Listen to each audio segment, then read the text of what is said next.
Hello' viewers, আপুনি যদি 2025ত পেট্ৰলৰ ফালৰ পৰা অলপ পইচা ছেভিংছ কৰিম বুলি ভাবিছে তেতিয়াহ'লে ডেফিনেটলি আপোনাৰ কাৰণে বাজাজ চিটি 110X বেষ্ট হ'ব, কিয়নো এইখনত কোম্পানীয়ে ক্লেইম কৰে প্লাছ 100 কিলোমিটাৰ মাইলেজ।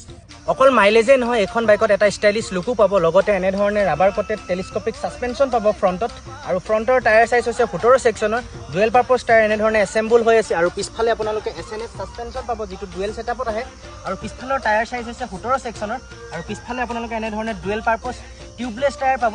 আৰু এখন বাইকৰ সিট হাইট হৈছে 812 mm। শ্বৰ্ট ৰাইডাৰসকলৰ কাৰণে এখন বাইক একদম পাৰফেক্ট হ'ব। আৰু এখন বাইকৰ গ্ৰাউণ্ড ক্লিয়াৰেঞ্চ হৈছে 170 mm। সৰু সুৰা অফৰোডিং আৰামত পাৰ কৰিব পাৰিব। সৰু সুৰা অফৰোডিংবিলাক আৰামত পাৰ কৰিবলৈ হ'লে বাইকখনৰ ব্ৰেকিং বাইকটো অলপ আপগ্ৰেডেড হ'ব লাগিব, সেইটো কাৰণে বাজাজে এবাৰ এখন বাইকত কম্বি ব্ৰেকিং চিষ্টেম দিছে।